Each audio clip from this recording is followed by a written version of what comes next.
अस्सलाम वालेकुम।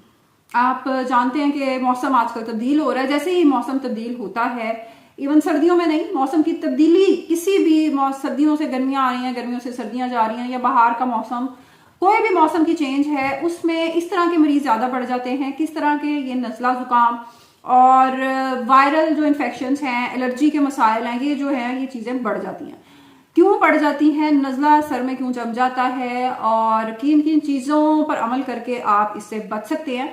हमारे अपने भी ऐसे कई पेशेंट्स हैं जिनका ये मसला होता है और जो ये सवाल करते हैं, उनकी आगाही के लिए तफसीली आज ये वीडियो बना रहे हैं, क्योंकि जाहिर है 1 बाय 1 जवाब देना बहुत मुश्किल होता है और आइडेंटिफाई करना हर पेशेंट में वो एक तरह की आपकी अप्रोच नहीं हो सकती। पेशेंट को खुद भी देखना होता है कि मुझे किन चीज़ों से मुझे एलर्जी हो रही है। तो ये डिटेल्ड वीडियो आज बना रहे हैं इसके हवाले से एंड तक आपने इसको ज़रूर देखना है और अगर आप इसके हवाले से कुछ पूछना चाहें तो ज़रूर पूछें। नज़ला जुकाम जो सर में जम जाता है, कई पेशेंट्स आके कहते हैं कि कई मरीज के डॉक्टर साहब हमारे नज़ला जुकाम हुआ हुआ है, फ्लू हुआ हुआ है, लेकिन आपने ना रेशे को रोकने वाली दवाई नहीं देनी, नज़ले को रोकने वाली दवाई नहीं देनी, वो मेरे सर में जम जाता है। क्यों जम जाता है? वो जम जाता है साइनस के ब्लॉक होने की वजह से। साइनसाइटिस जिसे कहा जाता है, गदूद का मसला, आप इसे आम जुबान में समझ सकते हैं।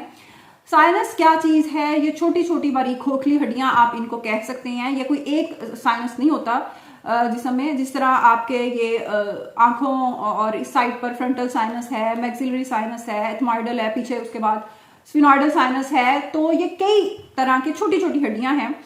जब नज़ला जुकाम कुछ लोगों में होता है, कुछ में तो रनी नोज होता है, निकलता रहता है रेशा। कुछ में नज़ला जुकाम जब हम खास तौर पे जो मरीज ये फटाफट दवाइयां खाना शुरू कर देते हैं, खुद से, या सेल्फ मेडिकेशन बहुत है ना, डॉक्टर साहब मुझे जुकाम था, बुखार था, एरिनेक की गोलियां खा ली मैंने, फलानी गोलियां खा ली, नज़ला जुकाम अब सर में जम गया, अब डॉक्टर क्या करें?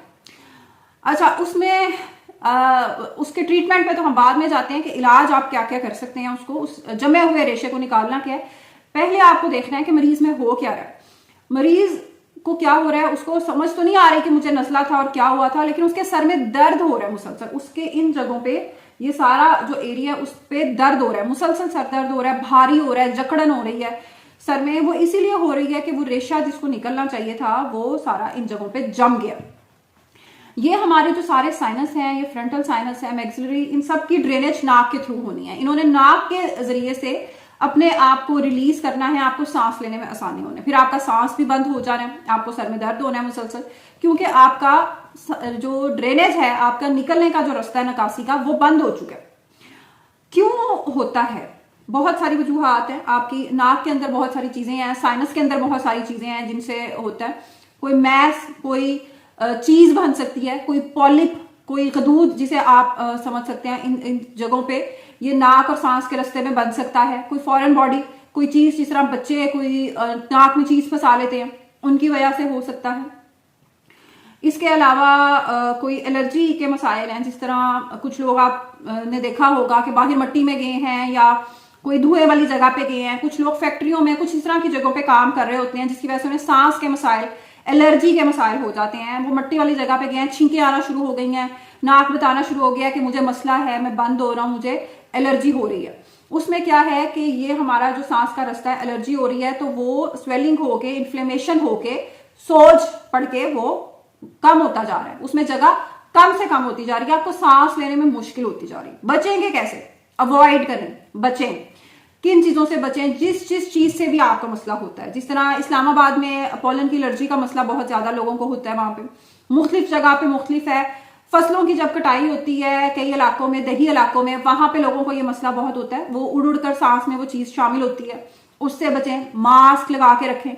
कोरोना की ये सबसे अच्छी चीज थी कि उसने हमारे लोगों को कुछ ना कुछ अकल दी कि आप लोगों ने बाहर जाते हुए मास्क का इस्तेमाल करना है, मास्क जरूर पहने, ना खुद इन्फेक्ट हो ना दूसरों को इन्फेक्ट करें, आपके सांस में मट्टी और ये चीजें जाए ना। मास्क एक बेहतरीन जनाब चीज है, जरूर इस्तेमाल करें इसको।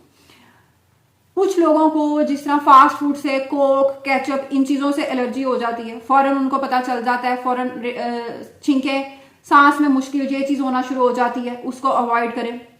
वार्म लिक्विड्स जिस तरह चाय है, गर्म दूध है, इस तरह की चीजें आप ज्यादा से ज्यादा लें, उससे आपको आसानी होगी। सूप वगैरह ले सकते हैं, लेकिन तुर्श या खट्टे इस तरह के स्पाइसी किस्म के नहीं, इस तरह की चीजों को आपने अवॉइड करना है। ये मरीज को खुद भी पता होता है, कम से कम जो 20-25 साल का शख्स है उसको पता होता है कि मुझे किस किस चीज से मसला होता रहा है, बचपन में मुझे किस चीज से मसला होता रहा है। तो आपने उन चीजों को अवॉइड करना है, जितना बचेंगे उतना ही फायदा है। और फिर अगर मसला हो गया, सबसे बेहतरीन चीज मैं अपने मरीजों को भी बताती हूँ, जो खासतौर पर साइनस के दूध के मसले के साथ जो लोग आते हैं, हमारे लोग चाहते हैं कि एंटीबायोटिक हम लें स्ट्रॉन्ग से स्ट्रॉन्ग, बहुत ज्यादा तेज एक ही गोली खाएं और फटाफट हम ठीक हो जाए।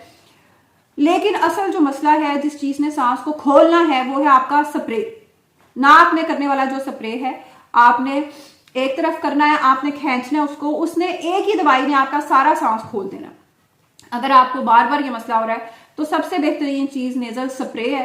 लेकिन यहाँ पे ना लोगों के कुछ कॉन्सेप्ट्स हैं, वो कहते हैं खाने वाली दवाई हमने खानी है, चाहे उसे मैदे का बेड़ा गर्क हो जाए, बेशक एक टाइम में 5-5, 6-6 गोलियां आप हमें दे दें, वो बहुत अच्छी हमें लगेंगी, लेकिन हमने स्प्रे नहीं करना, उससे पता नहीं अंदर हमारे क्या एटम बम चला जाएगा, वो हमने इस्तेमाल नहीं करना। तो ऐसी कोई बात नहीं होती।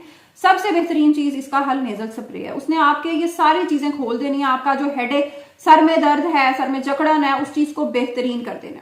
इसके अलावा भी कई चीजें हैं, जिस तरह म्यूकोलिटिक एजेंट्स देते हैं, जिनसे रेशे को पतले करने वाली दवाइयां हैं, वो आपका जो रेशा है, ये सारी जगह पे रेशा है, उसको पतला करती हैं, उसको निकालने में आसानी पैदा होती है। ऐसी बहुत सारी मास्ट सेल स्टेबलाइजर्स है, फिर और बहुत सारी मतलब दवाइयां हैं, वो तो फिर आपने देनी है। अगर मरीज को जरूरत है तो एंटीबायोटिक भी ऑब्वियसली देनी है, लेकिन स्टार्ट भी उससे नहीं, आपने कर लेना। और ये सारी चीजें करने के बाद फिर आपने उस पर जाना है। अच्छा, फिर एक तरह के मरीज हैं जिनको हर साल ही ये मसला है, जिनको कॉन्टिन्यूस ही चल रहा है, 2 हफ्ते बाद हो गया, 3 हफ्ते बाद हो गया है, और उनको पता है कि हाजी अब हमें सीजनल चेंज है, मौसमियाती तब्दीली है, हमें ये मसला होना ही होना है। तो क्या करें?